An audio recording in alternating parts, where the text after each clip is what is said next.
Hey, this is Jamie from Stonemeyer Games, and today I'm going to talk about accessibility. I'm going to talk about game accessibility. How can we make games more accessible? And I'm going to use a bunch of Stonemeyer games as examples for the 9 different categories of accessibility that I recently outlined on a blog post on stonemeyergames.com. You can see that link in the description below.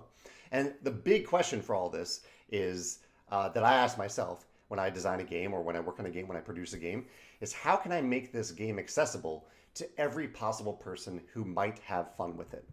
Um, I would say it's almost impossible to completely do that for every game, but I think it's an important question to ask, and I ask it constantly. So let's delve into this, starting with the first category, and I'll just pick a random. I have 9 different Stonemaier games surrounded me right now, and I'll just pick one per category and delve into it. And the first one is learning. How can we increase games accessibility in terms of how easy is a game to learn? And I think this is super, super important. I know that I have a game right now sitting on my shelf that I'm really eager to play, but it has a monster rule book that I'm a little intimidated to get into and learn from. And so learning a game is a big, I think, barrier to entry. You got to learn the game first before you can get to the table. And so let's pick a game off the table. So let's use Tapestry as an example here. So I have the expansion here, not the original Tapestry, but the original Tapestry, and the expansion itself. I'll pull out the rulebook. The expansions in Tapestry, or the rulebooks in Tapestry, are really short. So we've kind of kept this 4-page rulebook model throughout all the expansions and the core game. So even the core game of Tapestry, a big Civ game, only has a 4-page rulebook. And so this was an important element as I thought about Tapestry. How can I include a big experience in the game and have a lot of variability, a lot of different things that can come up, like on the Tapestry cards themselves, the tech cards, a lot of and the civilizations. There's so much asymmetry in Tapestry, but the core rules themselves are really easy to learn and get through. And so the rulebook quality and the length of the rulebook. So the quality and the length. You can't sacrifice the quality of the rulebook for a short rulebook. So we still have plenty of visual examples, diagrams and whatnot to show you what is happening in Tapestry. But the rulebook is still very, very short. So I think those two things combine to work together really, really well. There's also the category in here, the subcategory of, is there a tutorial or a quick start guide? And there isn't in Tapestry. I consider the rulebook itself kind of the quick start guide because it is so very short. But we have some games like in Scythe, there's a little quick start card that you can get if you're a new player, that you could just use this quick start card and it kind of guides you through the first turns of the game. I think tutorials in games are really, really helpful too. I played the Sleeping Gods tutorial. So Sleeping Gods is a game with a big rule book, but the tutorial walks you through and gets you into the game really easily. I just recently played The Adventures of Robin Hood. The tutorial in that game is excellent. It's just a 1-page sheet of paper, and it says, hey, you don't need to read any rules. We're going to walk you through this. We're going to get you through this with a single page. This is all you need to know to start playing.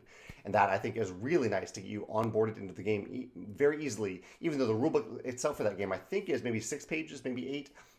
Eventually you know all those rules, but the game kind of guides you into those rules one step at a time.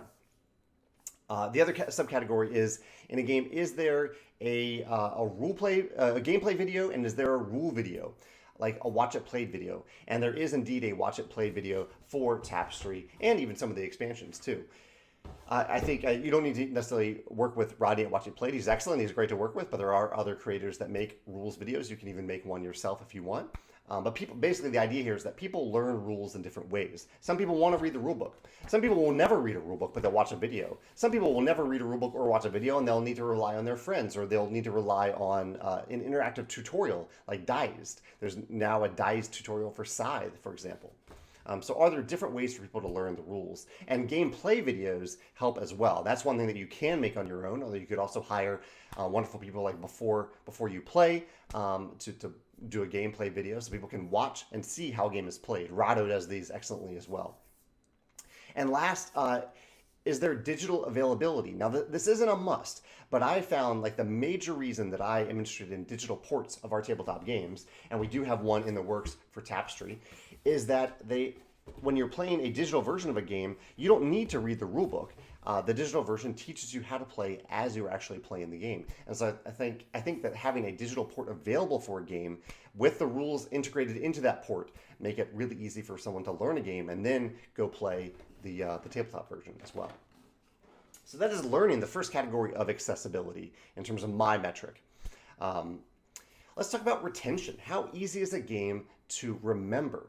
And we thought about this a lot with Scythe, the Rise of Fenris. I have this box here as a placeholder for Scythe itself, but I'm going to talk about Rise of Fenris in particular here. So for retention, one of the things that we talk about is reference guide. And there isn't a reference guide in Scythe, the Rise of Fenris. You don't have that. I think a reference guide is really helpful. We don't have them for all of our games, but a few of our games do have reference guides where you have the full rulebook and then you have a one-page front and back guide that pretty much goes over all the rules, but doesn't explain them as detailed as the actual rulebook. So I think having a reference guide can really, really help. Many of our games do have that, whether it's on the back page of the rulebook or a separate guide. But what for retention, what Scythe the Rise of Fenris does do is that it doesn't require you to remember anything when you're setting up the game. And this is something that Ryan and I talked about quite a bit when we were designing it. Let's see if I actually have the rulebook in this box. Yeah, I do. So when you're setting up the first game, I'll show you an example here. The first, so I don't want to spoil anything, so I'll just show you episode 1, what it looks like. You have these setup elements, and one section of them does remind you to look at the setup of the core rulebook, because if you haven't played Scythe before, you need to have played Scythe to play Scythe the Rise of Fenris. But the thing that we did, in particular in the setup phase, is that we never asked players to remember something about setup from a previous episode. Rather, in every single episode of this campaign, we put all the setup steps that you needed for that episode in that particular episode. So you never have to reference another page of the rulebook. You're just needing to look at this one setup page for this one particular episode, which I think is really, really helpful for retention. So you're using especially in a campaign game, you're not asking players to remember stuff from previous episodes because it may have been a while since they played that last episode. So having everything all in one place, especially for setup, I think can be really, really helpful.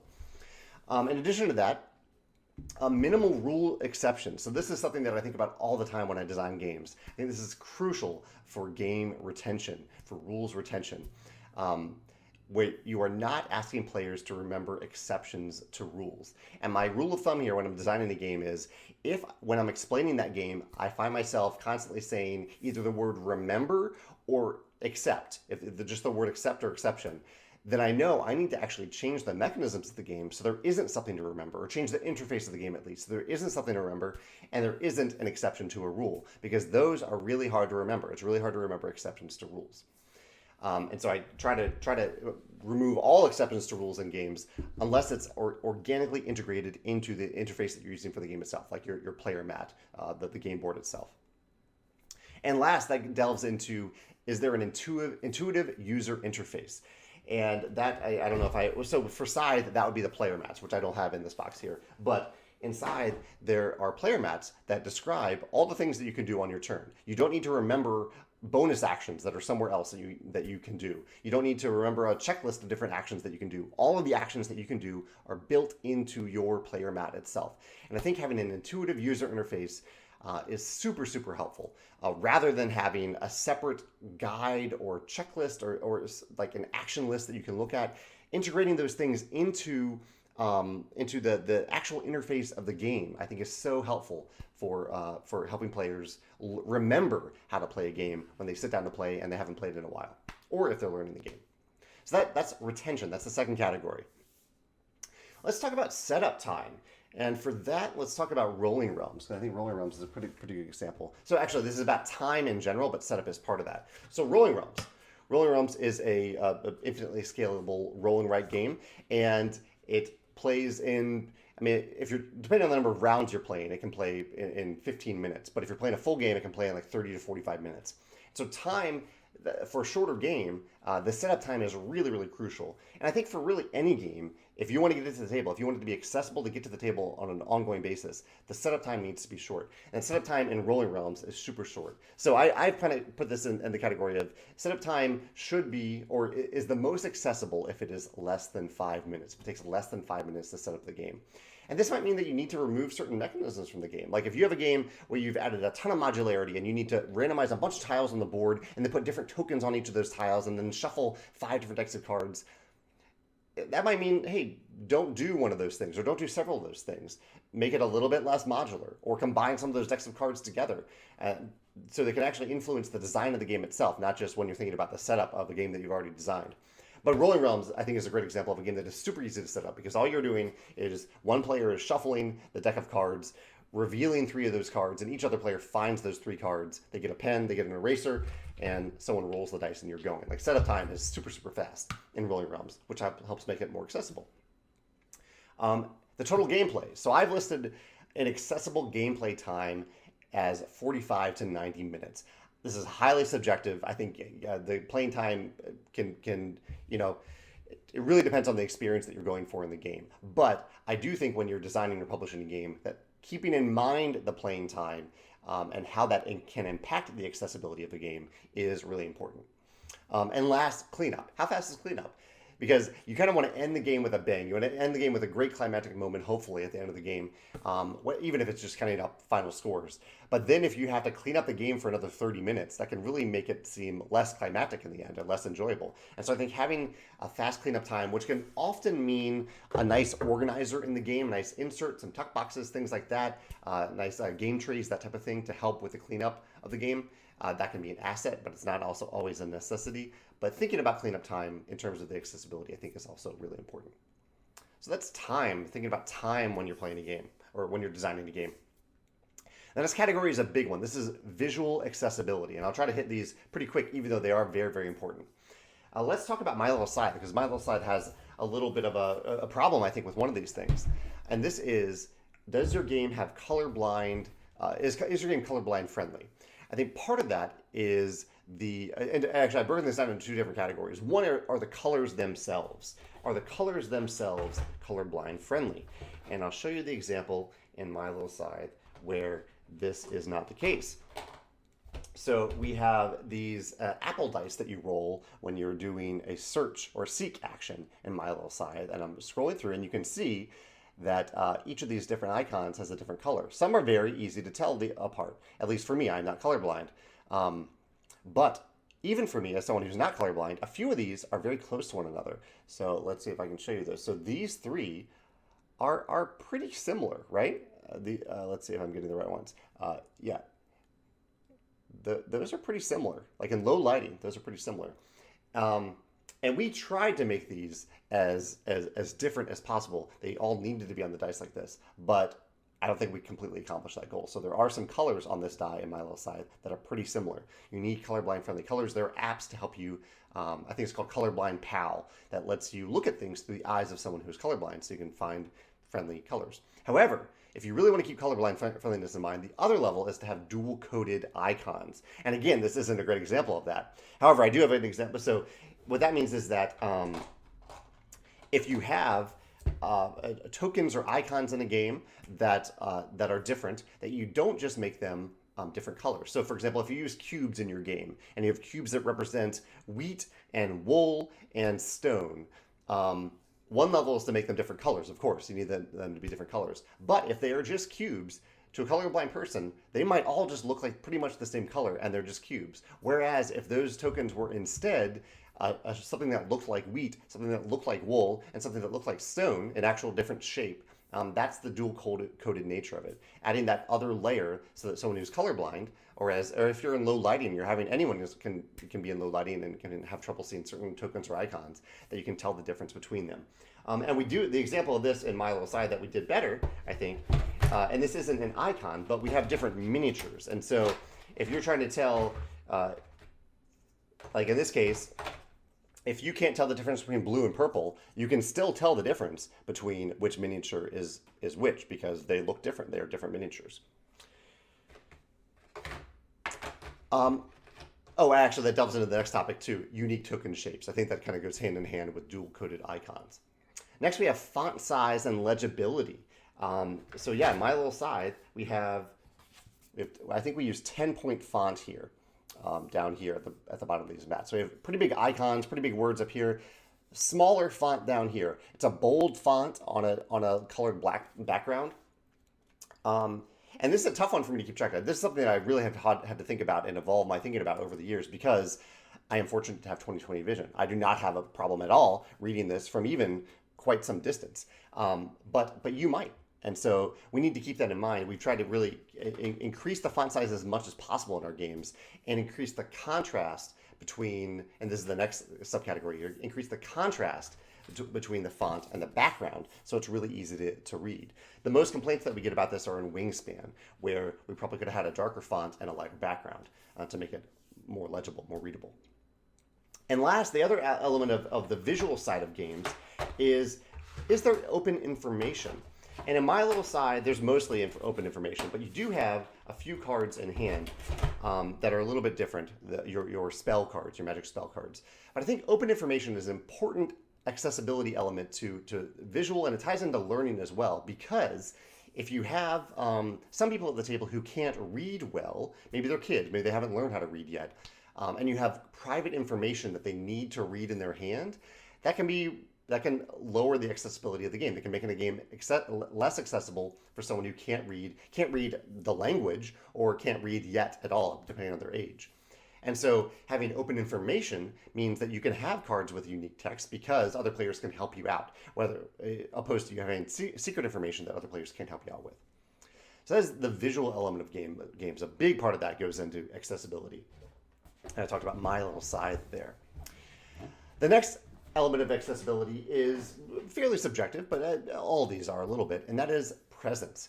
What is the presence of your game at the table? And part of that is table space. How much space does the game take up? And I have Wingspan handy here, so I'll use Wingspan as an example. This is my custom version of Wingspan, not the official art for the game. But in Wingspan, it needs a fairly big table if you have a number of players because your player mats in Wingspan are so big. However, to counter that, there isn't a lot of common space in Wingspan that is very big. Like there isn't a big game board that you need to fit on the table along with these giant player mats. But we did think about that a lot with Wingspan. Like how big of a table can we actually play Wingspan at because of these giant player mats? And so if you have a giant game board, you probably don't have room for giant player mats as well. You kind of have to choose one or the other. So think about the table space. If someone has a tiny table and you have a big game, they can't play your game on that table. Presence also goes into component hooks. I love talking about hooks in our games. Like what is going to hook people into our games? And part of this, hooks are largely like a marketing device. Like how are you going to bring someone's interest into a game?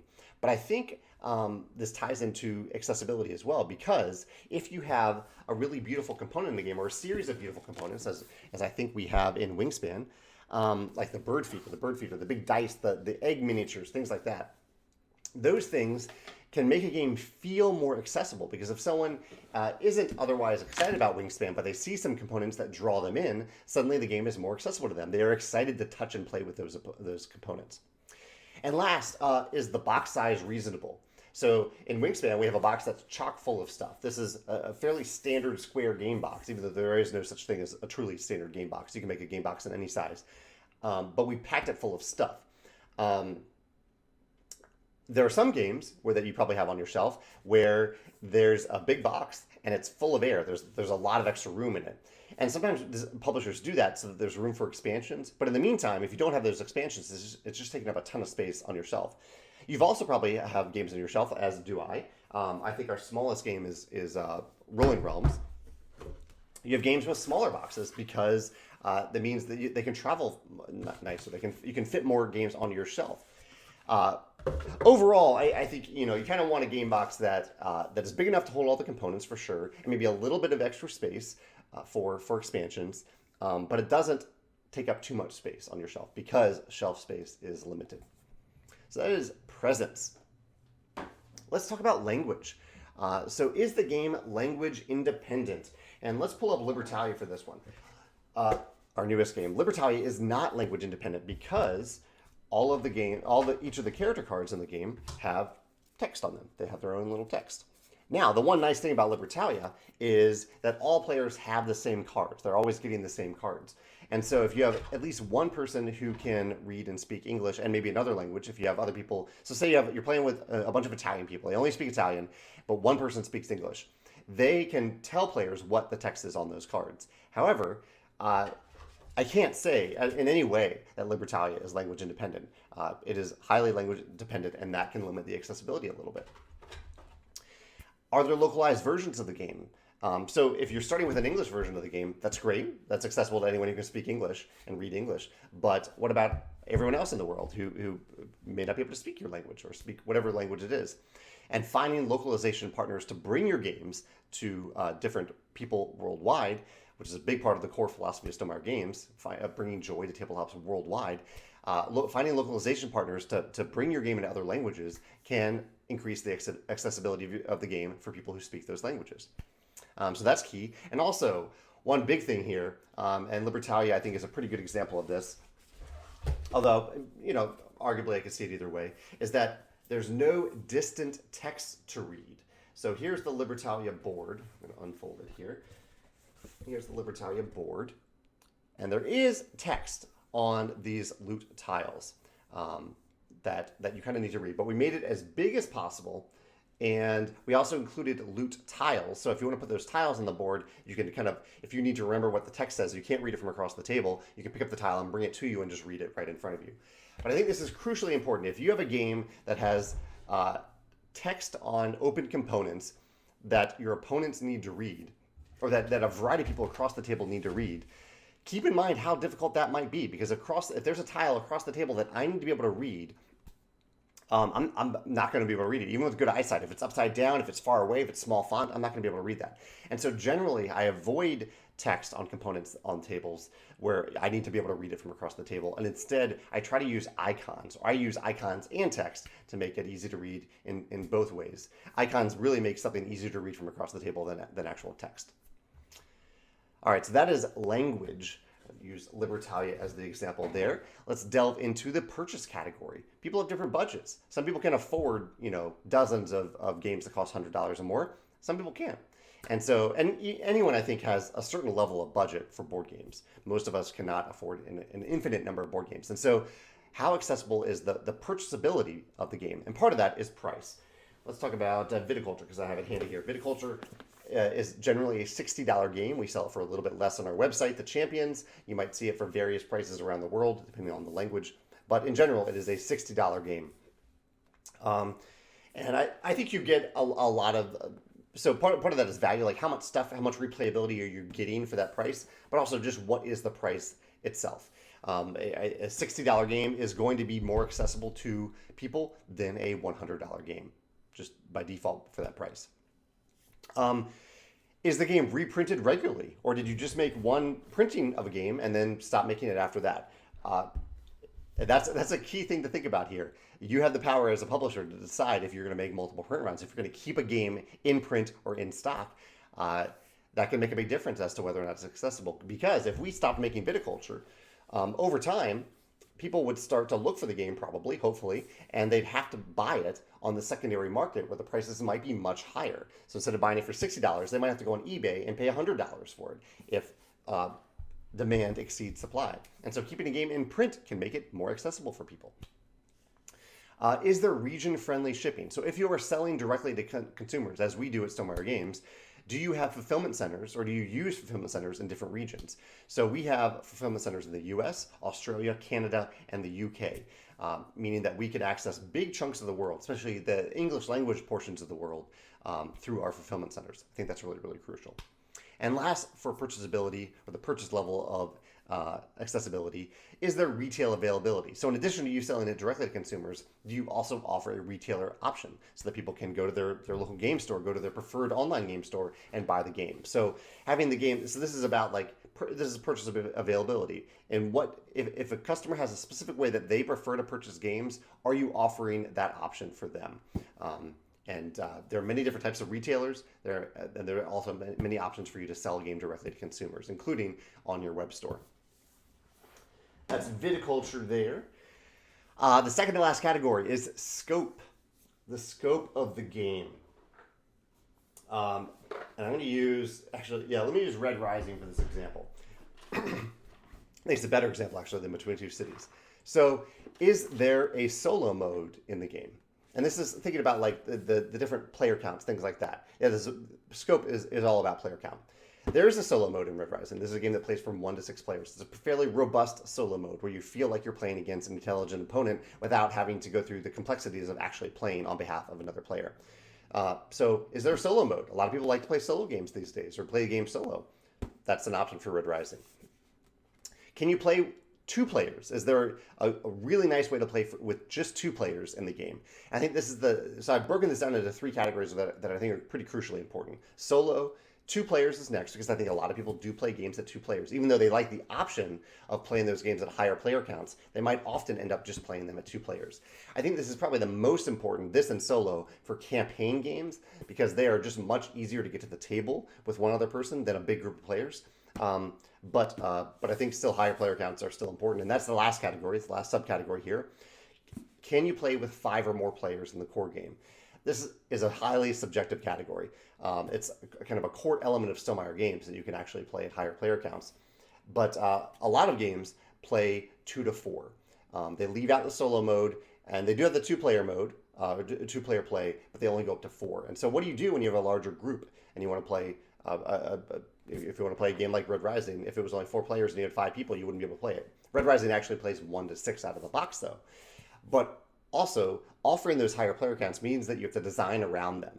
You need to make sure that the game still flows smoothly and doesn't add a ton of extra time or extra downtime despite those extra players. So you have to keep that in mind as well. I think we accomplished that with Red Rising, though, through the different endgame conditions in it.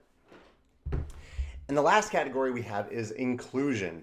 And actually, Between Two Cities is both a good and bad example for this because it doesn't really feature any people in the game. Although, actually, we kind of do. In the diagram in the back of the box, Beth Sodell did a wonderful job of including different types of people on the back of the box, different ethnicities in particular. This is actually the second subcategory. It's about the character diversity. So if you have characters, if you have people in your game, have you included a diversity of people? Because if someone, we all have different walks of life, different backgrounds, different perspectives, and I think a small part of us wants to see ourselves in games. That doesn't mean that you want to play those characters, but I think it helps to make a game more accessible if you can see yourself in that game. And that can mean age, characters of different ages, characters of different genders, characters of different ethnicities, sexualities even. Not all games, sexualities is a tough one because not all, like in Between Two Cities, these people on the back of the box, these example people, they could have different sexualities, but it doesn't really impact the game at all here. But if that does have an impact on the gameplay, different sexualities and disabilities. People have different disabilities, different capabilities, and different disabilities. And do you include, like in Nemesis, I thought Nemesis included a character in a wheelchair, and I thought that was really wonderful because I think people with disabilities, especially physical disabilities, rarely see themselves in tabletop games, which is really unfortunate. I think it's great that Nemesis included that character. So thinking about character diversity is really key. Also, being culturally considerate. Thinking about the potential harm that your game could do to someone, not intentionally. I think it's very rare that it's intentional, but it is possible for your game to unintentionally cause harm to someone, to make them feel really bad about what they're going through in their life because of their culture, their wherever they are, based on something that you showed in your game. And so something that we do at Stonemaier Games is that we hire a cultural consultant. We're aware of cultural considerations, but we also hire an expert to look over our games and our expansions to make sure that we aren't missing something, because that's what they're an expert at. So being culturally considerate, avoiding over-sexualization. I think this is crucial. And again, Between Two Cities is not an example because we don't really have any people in this game at all. But I think too many classic board games have really over-sexualized characters, and oftentimes they're women who are wearing very little clothing, even though they're going to fight orcs and warriors and things like that. I don't know. I think that can be off-putting for a lot of people, and it's rather unfortunate. I think that can definitely limit the accessibility of a game. And last, adult content. It's nice to be able to play games with kids, different people of different ages, and so. There are some games, I think it is okay to have adult content in a game, but it means that you might be inherently making that game less accessible for younger audiences. So it's a choice there. That's definitely a choice. But it's something to think about. If you want your game to be accessible to a wide variety of people, then not including adult content in the game can be helpful for that. Or if you do have even adult content in your game, like in an adventure game, you could have the option of a paragraph that is more kid friendly. Like you could say, warning, like this next paragraph is not very kid friendly. Read this one instead. Something that you could consider.